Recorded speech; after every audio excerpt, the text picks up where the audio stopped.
नमस्कार दोस्तों, आप सभी का आपके अपने YouTube channel MP study IQ GK के YouTube चैनल पर बहुत स्वागत है। दोस्तों, आज हम रीजनिंग का प्रैक्टिस सेट करेंगे और रीजनिंग के इन सभी प्रैक्टिस सेट के वीडियो में उन्हीं क्वेश्चनों को सम्मिलित किया जा रहा है जो कि आपके प्रीवियस ईयर के एग्जाम में पूछे गए हैं और आने वाले एग्जाम में पूछे जा सकते हैं। तो जाके आप लोग रीजनिंग के इन सभी प्रैक्टिस सेट के बारे में जरूर देखिए ताकि आपको एग्जाम में क्वेश्चन को हल करने में आसानी हो और पता चल सके कि किस प्रकार के रीजनिंग के क्वेश्चन हमारे एग्जाम में पूछे जाते हैं। दोस्तों, जो आपका रीजनिंग सब्जेक्ट है, यह आपका प्रैक्टिस का विषय है। रीजनिंग को आप जितना अधिक प्रैक्टिस करेंगे, रीजनिंग आपको उतना अधिक आसान लगने लगेगा और आप एग्जाम में कम से कम समय में रीजनिंग क्वेश्चनों को हल कर पाएंगे। तो चलिए बिना देरी किए हुए अपने क्वेश्चन पर आगे बढ़ते हैं। जिसमें पहला क्वेश्चन दिया गया है कि दिए गए विकल्पों में से विषम को चुनिए। यानी जो 4 ऑप्शन दिया गया है, इनमें से 3 ऑप्शन जो हैं एक ही लॉजिक से लग रहे हैं, यानी एक ही कैटेगरी में आते हैं, और एक आपका अलग है, हमें अलग की पहचान करना है। तो देखिए, ऑप्शन है लाल, हरा, नीला या काला। तो आप लोग साइंस में पढ़े होंगे, जीके जीएस में पढ़े होंगे, एक होता है प्राथमिक रंग। प्राथमिक रंग के अंतर्गत आपका लाल, हरा और नीला, और आपका जो है नीला आता है। तो ये तो हो गए प्राथमिक रंग। तो बोला है विषम कौन है, यानी कि जो लाल हो गया, हरा और नीला, ये प्राथमिक रंग हो गए, और अलग कौन हो गया, अलग हो गया काला। काला प्राथमिक रंग के अंतर्गत नहीं आता है, इसलिए इसका जो ऑप्शन नंबर डी है यही करेक्ट आंसर हो जाएगा। अगला क्वेश्चन दिया गया है, यह क्वेश्चन आपका सीरीज से है। क्वेश्चन है कि दी गई श्रृंखला में अगला संख्या क्या होगा। बताना है जिस प्रकार 2 से 10 हुआ है, 10 से 40 हुआ है, 40 से 120 हुआ है, 120 से 240 हुआ है, उसी प्रकार 240 से क्या होगा। देखिए, जब इस प्रकार का क्वेश्चन आपको दिखे कि बढ़ती हुई संख्या आपको नजर आ रही है, तो आप देख सकते हैं कि गुणा के सेंस में सोच सकते हैं। यानी कि 2 में कितना गुणा कर दें कि 10 हो जाए, तो गुणे 5 कर देंगे तो 5 गुना 10 हो जाएगा। फिर आगे देखेंगे कि 10 में कितना गुणा करें कि 40 हो जाए, तो 10 गुणे 4 करेंगे 40 हो जाएगा। फिर आगे देखेंगे तो 40 में कितना गुणा करें कि 120 हो जाए, तो 40 3 120, 3 का गुणा कर देंगे।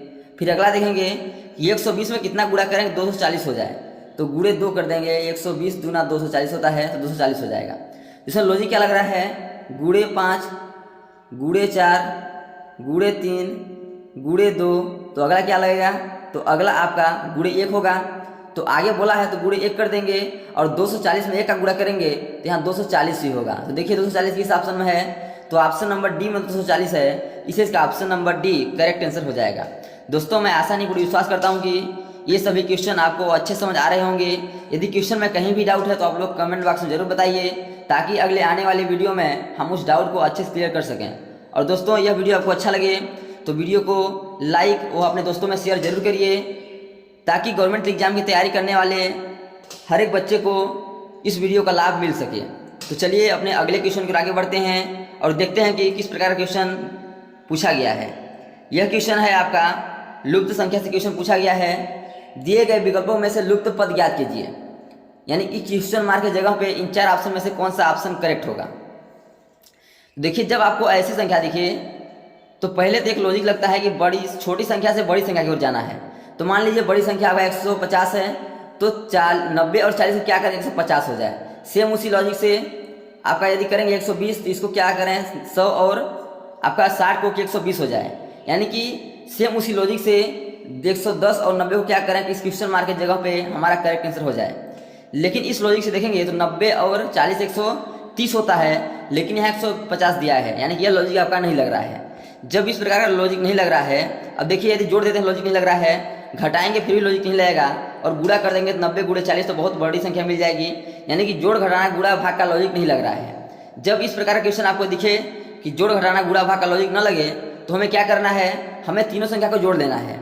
यानी तीनों संख्या को आपस में ऐड कर लेना है।